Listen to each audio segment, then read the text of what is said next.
Guys. Oh, guys. I teared up. I teared up. I didn't cry. I just teared up at the end there. Yo. I love this anime. Finale episode next week. We're going back to the present. Oh, that ending broke my heart. This episode was so beautiful. This is such a good drama.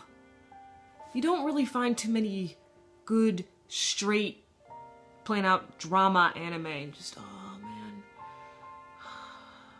This episode was amazing, guys.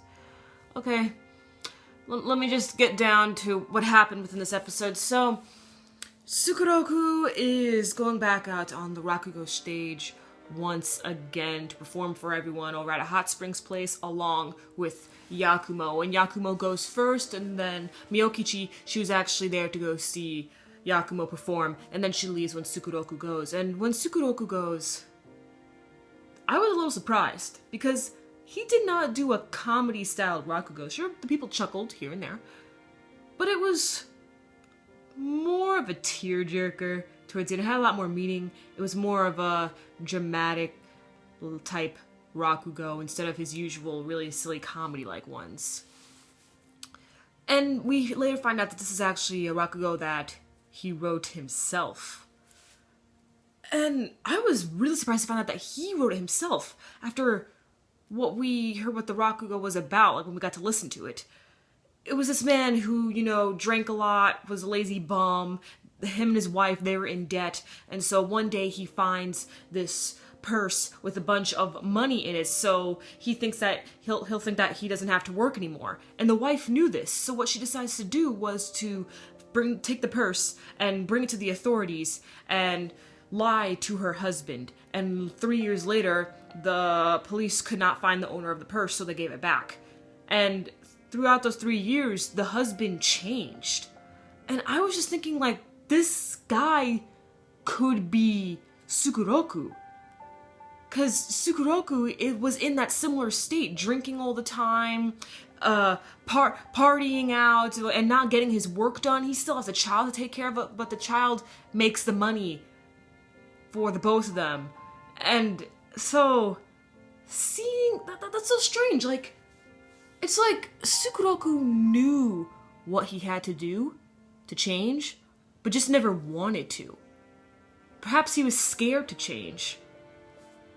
Oh man, there's so much meaning within that Rakugo performance. I love it. Oh man, it's so amazing.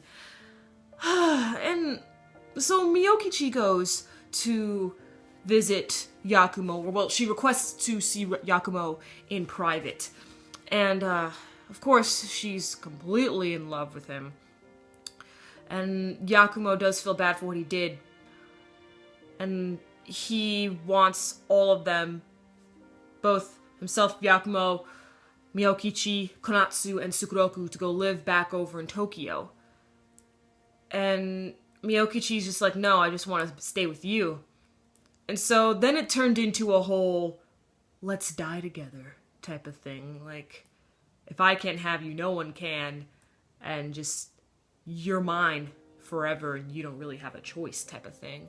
So she wants a suicide pact kind of thing going on. She wanted them to die together. But Yakumo didn't want that, and luckily Sukeroku came in.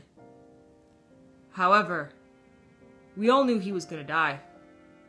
I just didn't think it would be like this. I see why Yakumo would blame himself for that. For Sukeroku dying. Because, you know, he had his life and Miyokichi's. I didn't think Miyokichi's life would be in danger, too. Did they mention that in episode 1? I don't remember. I don't. But we were so focused on Sukeroku's life that we never really thought about Miyokichi.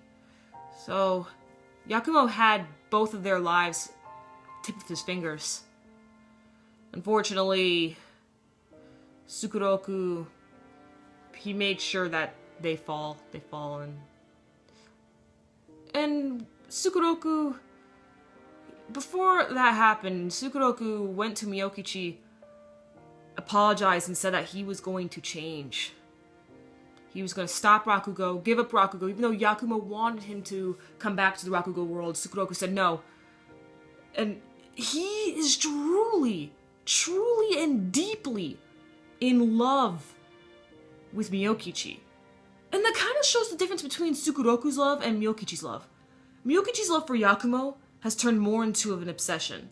While Sukeroku, we see how he really is in love with Miyokichi because he's willing to change. And that's love. So just, so deep. So deep.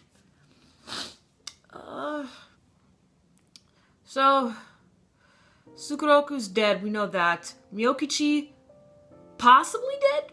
Maybe she's just really injured? I don't know. I don't remember in episode 1 how they mentioned Miyokichi. I remember them talking about Konatsu's mother, but I don't remember if she was still alive or not.